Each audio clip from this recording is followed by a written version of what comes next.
How to autopay Capital One card on app. Hey guys, welcome back to our YouTube channel. Without any further delay, let us get started. First of all, open up your Capital One application on your device. As you do so, you have to get logged into your Capital One account. Then from within your 360 checking account, you have to select Pay Bills. Locate the vendor name and follow the steps there to set up a recurring payment from your new Capital One checking account.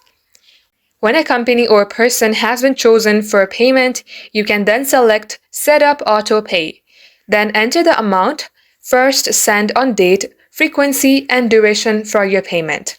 Once you do so, sign up to receive email notifications of payment. Just like so, this is how you can set up auto payment from your Capital One app. Thank you for watching the video till the very end. If you would like to see more videos on this topic, then do comment down below. We will catch you up in our next upload.